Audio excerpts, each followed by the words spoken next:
Hey guys, welcome back to the channel. In this video, I want to talk about how to reprogram your mind now. Like how to reprogram your mind right now. So, before we get into the video, I would like to introduce myself. If you do not know who I am, my name is Amber Turner, and I am the author of You Choose Your Outfit, with outfit being the metaphor for your reality and experience. We're also on day something of our 21-day challenge. We are in a home stretch. Whatever day it is in December +1 is the day that we're on. Hey, I do it every day, so it's hard for me to keep up with the days, but we are doing that challenge of I am lovable, and we are meditating on the transformational audio, I am lovable. Now, why is this important? Why is I am lovable? That is so hard to say for me. So important because it helps us land in the feeling of being deserving, of worthiness, of love, to pretty much manifest anything and everything we want. Because for you to, choose your outfit, choose your experience, you have to land in worthiness, knowing that you deserve what you're trying to manifest, what you're trying to experience, and the reality that you're trying to create. And so, when it comes to, in this video, I want to talk about reprogramming your mind because I have done a lot of work on myself and reprogramming my mind. And, I don't think that a lot of people really understand what it is you're doing and how important it is when it comes to changing your reality, transforming your life, and choosing a new experience for yourself if it's not serving you.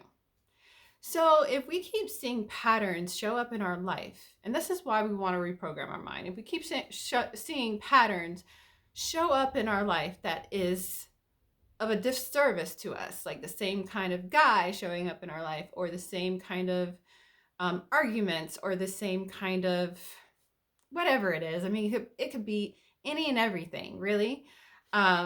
There's something with us. It's not the world, it's us. It's our programming. And we are experiencing the same thing over and over again because we are running a program in our mind that typically, is programmed in us in our childhood. Social media does it. I see it all the time. TV programming, propaganda, media, everything programmed. It's like programming. But the important thing is, and the great thing about it is that you can take your power back and program your own mind.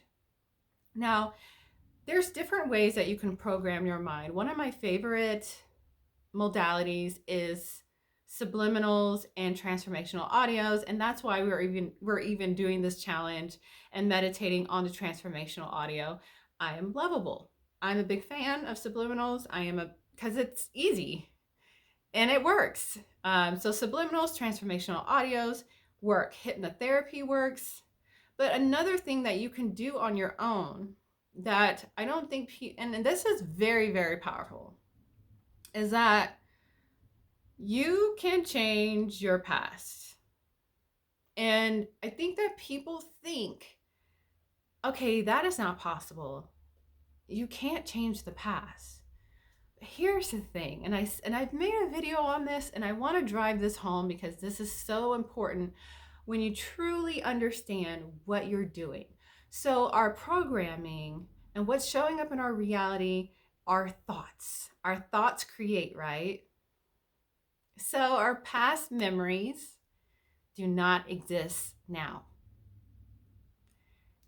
You can argue with me about this, but it doesn't.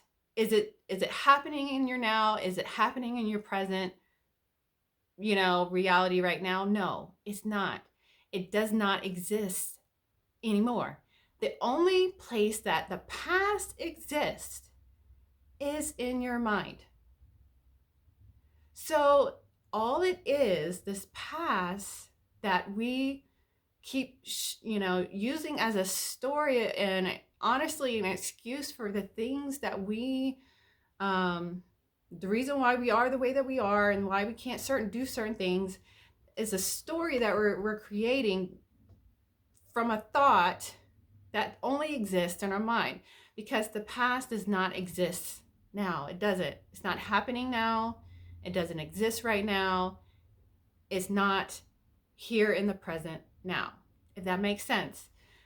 The past as a memory is only a thought that exists in our mind. So if you can imagine and create things in your mind, why could you not recreate that past memory that's not serving you, that you use as a story of why you can't do certain things? Why can't you use your imagination, which is also a thought, to change that past memory, which is also a thought? So I want people are like, well, the past is past and the past is a memory and stuff like that, but why hold on to it? If it's not serving you, why hold on to it?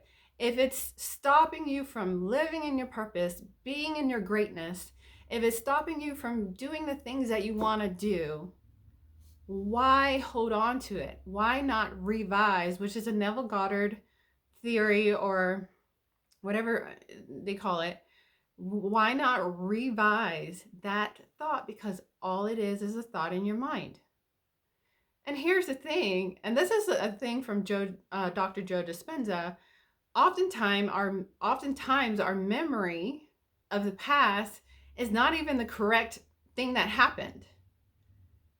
It's because we make things up to help our story. It's not even really the correct thing that happened.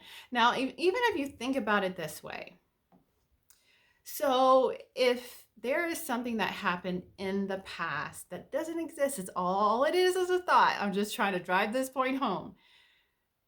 And one person experienced it, was there, and another person experienced, but they have different perspectives on what happened. Because you can do that. They might have had a different perspective on it, and you might have had a different perspective on it, but that whatever happened might not be serving you, and it might not even be a thing to the other person. You see how like holding on to these memories that don't serve us doesn't make any sense? Like people want to like replay these bad memories over and over again, but why? If we know that our thoughts are energy, and our thoughts create, why not take the power back and create thoughts that serve you?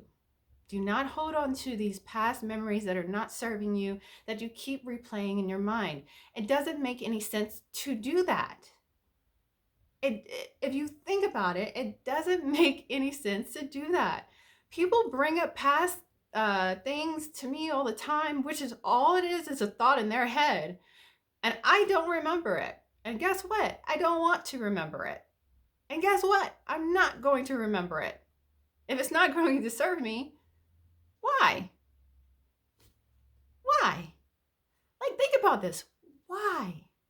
So it's like taking your power back, being in control, and being a powerful being, and being like, you know what? That happened. You can change the story to be of service to you, but if it's not being of service to you, release it. Release it.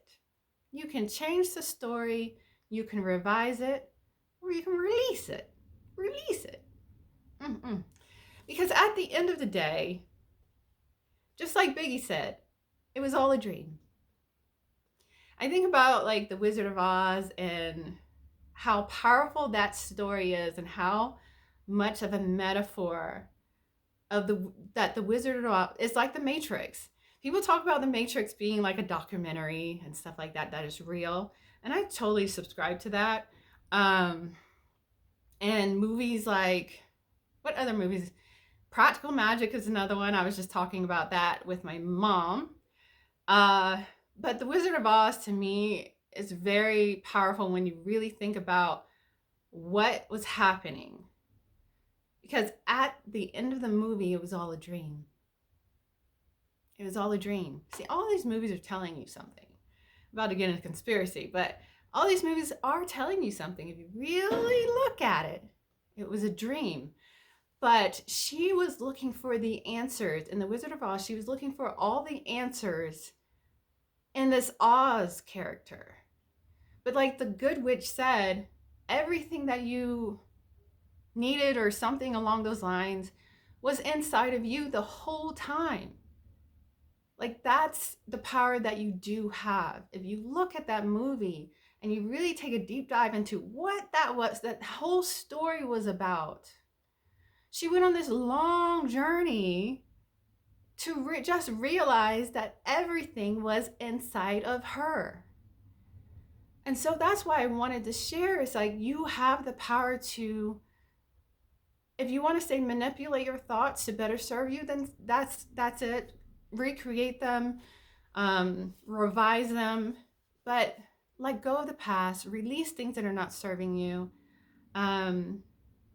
revise them, but it's just programming. Your mind is running off programming.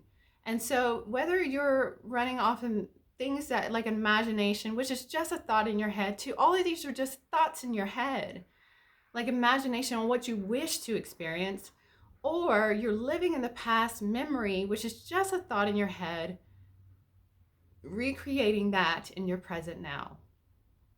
So it's so powerful when you get this. You can reprogram your mind in that way.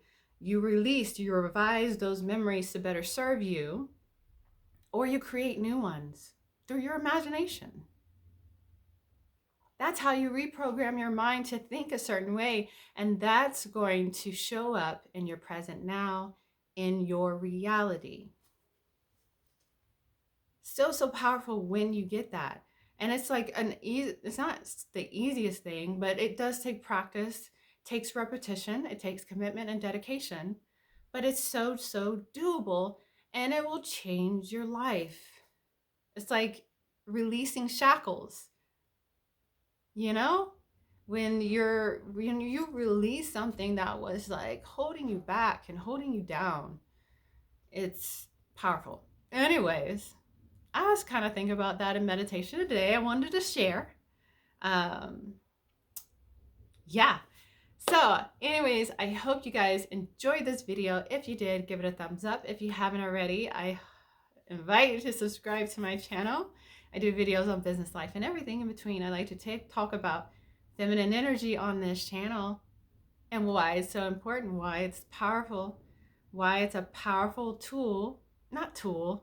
state of being to create your reality and manifest and to step into the life of your dreams. So anyways, you guys, I hope you enjoyed this video. I will check you guys in the next video. Peace.